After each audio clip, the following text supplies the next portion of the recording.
Hello and welcome, YouTube. Welcome to 10E Productions with 10. I am 10, your host, obviously.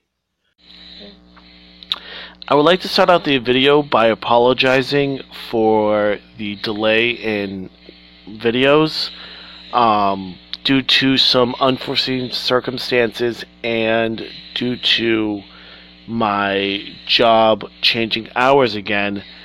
I've been unable to muster the energy to record at night. My videos are going to go up probably every Friday and Saturday nights now, with the occasional dispersal here and there if I find the time. Without further ado, though, let me introduce you guys to an old friend. Let me take you back to the 1980s to meet these people. Well, I'm going to have to apologize. These guys themselves are not from the 1980s, but the show that started them is from the 1980s. This is He-Man. Both of them, in fact, are He-Man. This is from the remake in the 2002 series, and this is from the 1990 series, The New Adventures of He-Man. I already talked about this He-Man and He-Man in detail using this fellow here, so he can go in the background. He-Man is the strongest man in the universe. Obviously, he gains his power when he holds aloft the Sword of Power and shouts out the magical words, "By the power of Grayskull, I am He-Man!" And Prince Adam becomes He-Man. He didn't originally start off as Prince Adam. He was a barbarian in the original toy line. Sorry. And they changed him for the TV show. In this one, the 1990s, he actually goes into the future to the planet Primus to help defeat the evil mutants. He's older, wiser, and I believe his parents now know he is He-Man. In this series, I believe also Skeletor finds out that Prince Adam is He-Man. This toy, he kind of twists with this little knob in the back, and he slashes, supposedly with his power sword, and his arm has karate chop action. And due to age, he is, well, losing his face paint. And I got him second hand, hence the discoloration on his arm. This particular toy line here actually has more posability than the originals. The originals were more like him, minus the outside articulation. I actually had another figurine. I believe his name is Flipshot or Icarus from the toy line. I had him. Oh, jeez. I bought him in 1991, I believe. But I got secondhand. When I first got him, I thought he was some kind of space pirate, and then I learned about who he was. And, well, I've enjoyed the figurine ever since. So, there you go. It's He-Man. And he can't stand up. He's very loose-limbed. The next character here is Gwildor, the inventor of the Cosmic Key. He is a Thenurian, and the first time I remember seeing him was in the Masters of the Universe movie, that live-action one that really wasn't great, but it's amazing for the cheesiness factor. This is a very interesting character because he's unlike the other He-Man characters, the toy line. Only his feet articulate. His arms still have that up and down, and almost like the other arms, and his head rotates. Unfortunately, he's also losing paint on his face due to age, but he still looks pretty good. I like his color scheme. It actually reminds me of Willow's color scheme. See? It's almost identical, actually. I wonder if they did that on purpose. The red and blue color scheme.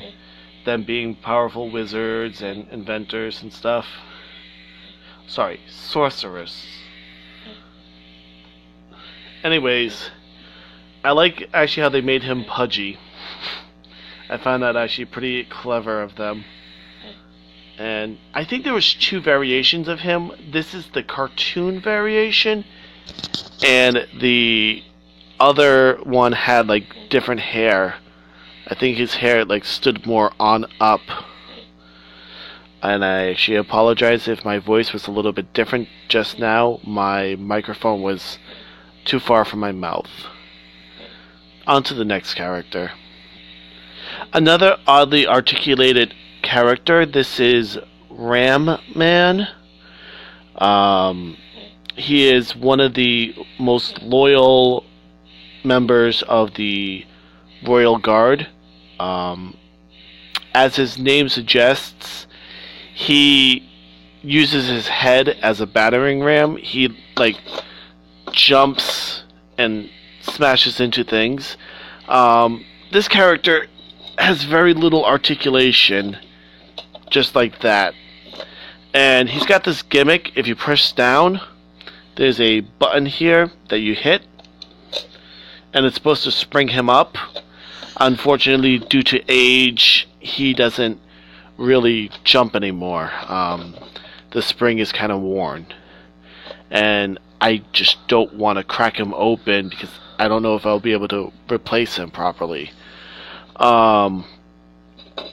He's made of slightly cheaper plastic, it feels like, but due to his him actually looking and pretty much still being very sturdy, it just shows the quality craftsmanship. And He-Man falls again. I'm going to use Gwildor there to hold him up. This gentleman here is Roboto. He appeared only once in the cartoon, because when he was released, the cartoon was pretty much ending. He made his reappearance in the 2002 version, where he was designed to actually be a chess character, or chess player, sorry, and then later retooled to be a war robot. No, his arm did not break off. That actually is a slot for multiple arms. He came with a bunch of accessories. I don't remember what they were. I think there was like a gun and some kind of axe or something. He's similar to Trap Jaw's figure, and he's got interchangeable attachments. An axe, a laser gun, and a claw were some of them. If you can see, he's see-through. You can see the cogs and gears in the body, and if you rotate his hips, I don't know if you can actually hear that, but the gears actually do rotate, and doing that actually makes his mouth move. I actually like that feature, and this is one of the original toys that I actually did own. Had him for years and years. A little background is that he was unwanted by Teela, who was the captain of the guards, until he actually sacrificed himself to protect the Masters of the Universe. And when Man-at-Arms rebuilds him, Teela finally accepts him as a helper. His mechanical nature helps He-Man in overcoming the Serpent Ring's evil magic. Him being a machine, he did not get possessed by King Hiss. Kind of like how Strider, the robotic horse, helped He-Man get through a anti-life barrier by himself being a robot. I think there was a G.I. Joe character. I want to say it was one of the Cobras, maybe Cobra Commander himself. I don't know. It was a black figurine with silver highlights that had an interchangeable arm too. Correct me if I'm wrong. I'm not 100% sure.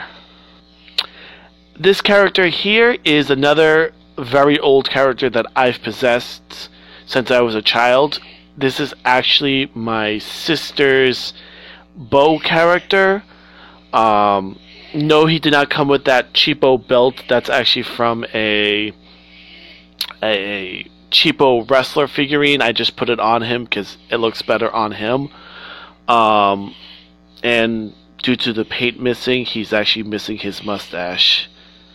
And he got this mechanic where if you press that button on his back, you can see his heart pulsing. He is from the 1985-1986 She-Ra series, The Princess of Power, not the newer 2018 Netflix version. Bo was to She-Ra, aka Adora, as Man-at-Arms was to He-Man, aka Prince Adam. He was the inventor and the main, source of Guardian, the main captain of the squadron, I think. Him and I forgot the other character's name. She had wings, or at least her mother did. One of them had wings, but he was one of the main and oldest members of the Resistance, of the Rebels. I actually like the detail on him, the armor and all that. It actually really does look like what he wore in the cartoon. Again, though, through age, stuff is starting to fall off or chip off the color. Obviously, the armor and the mustache and the gauntlet here. The articulation is actually pretty much the same as the He-Man series. It's just that they weren't as bulky looking as the He-Man figurines. And I know you've seen this particular figurine multiple times. Skeletor, the uncle of Prince Adam, the half-brother of King Randor. His name is Keldor, and he was once the apprentice of Hordak, betrayed him, and formed his own evil squadron on Snake Mountain of Eternia. Not Etheria, or I don't remember the other planet. This is the battle damage one, and again, through age, the spring on it is worn, so he doesn't want to stick. And this particular toy line, he, I believe, carried half the power sword, and He-Man carried the other half. They were supposed to be able to go together to form the full power sword. But very powerful sorcerer in his own right. I've only seen him do good once, and that was in the Christmas special. He protected the two Earth kids. Yeah, I think that's what he sounded like. Yeah. But he's got the basic He-Man articulation, the clunky feet, the clunky arms. They were pretty much designed to all have the same body with different head sculpts or different paint jobs to make them look different. I mean, there was a fake He-Man that was pretty much He-Man, just blue with reddish hair. I think he was a robot. I'm not 100% sure. But it was a creation of Skeletor. Oh, and Skeletor was actually in the 1990 version. It just looked completely different, though. Here we have Stinktor, which is one of the bad guys that followed Skeletor. He is some kind of anthropomorphic skunk with the magical power to control his own smell. He could use it as a weapon. It was like toxic, and it could actually like make people get very, very sick and pass out. Ugh.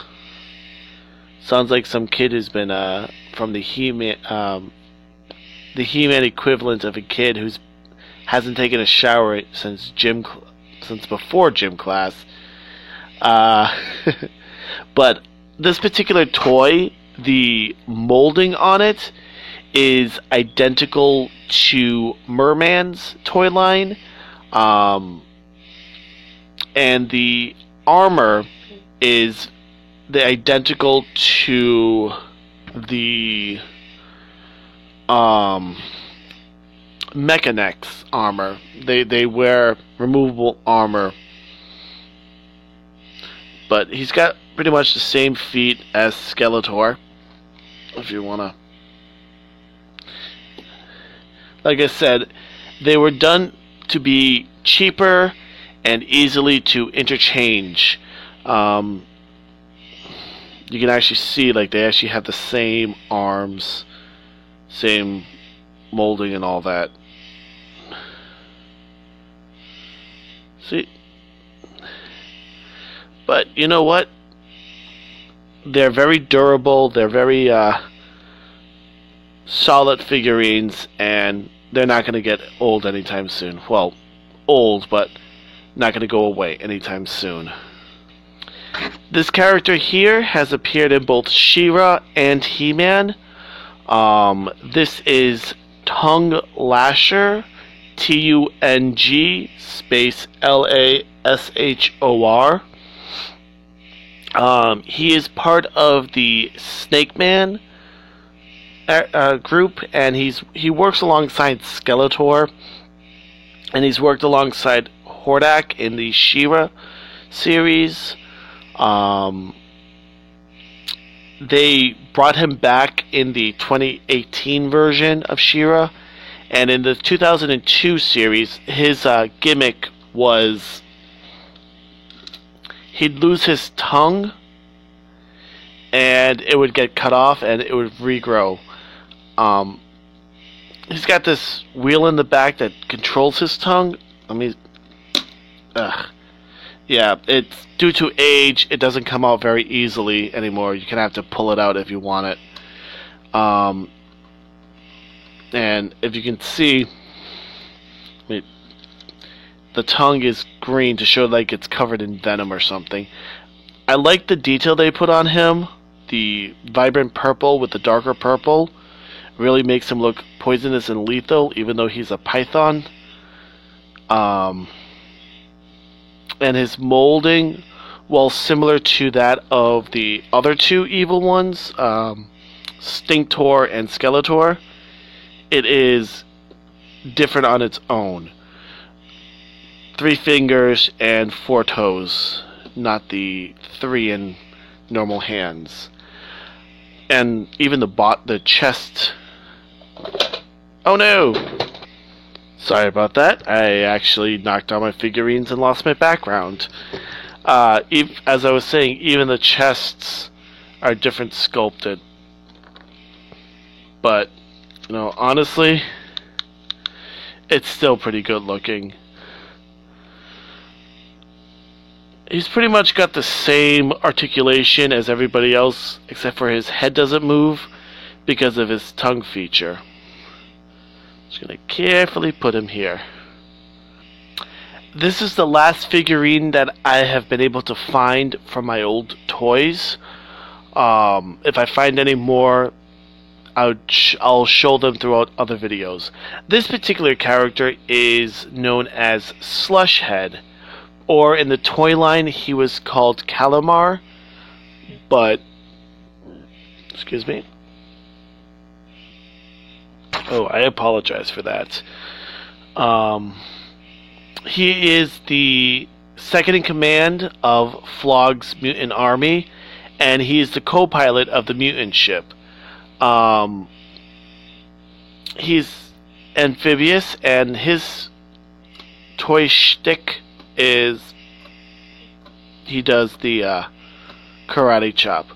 He's got the same posability as the New Adventures He-Man.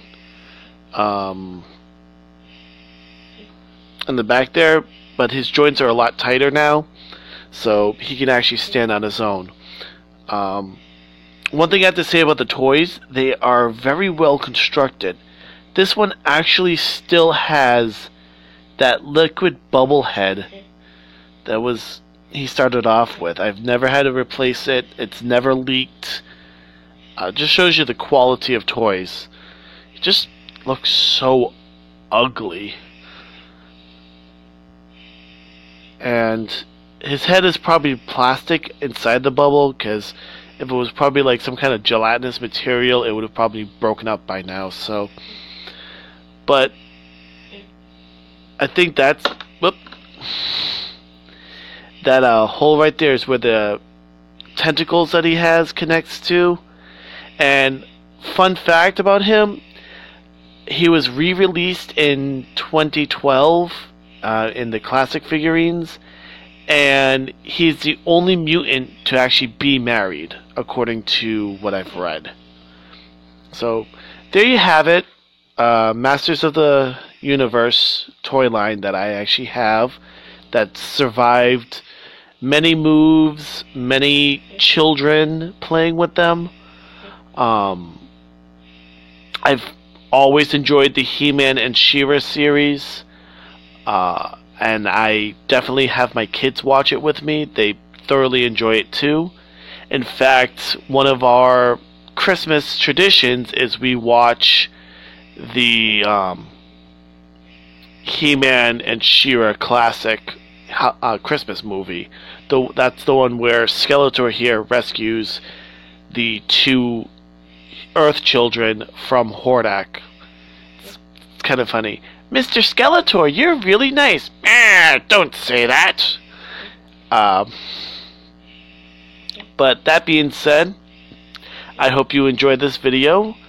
I enjoyed making it, and as I said before, I will be only posting Friday nights and Saturday nights from now on, and maybe the occasional video between.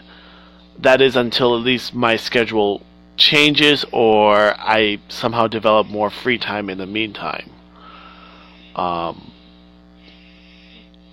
Enjoy.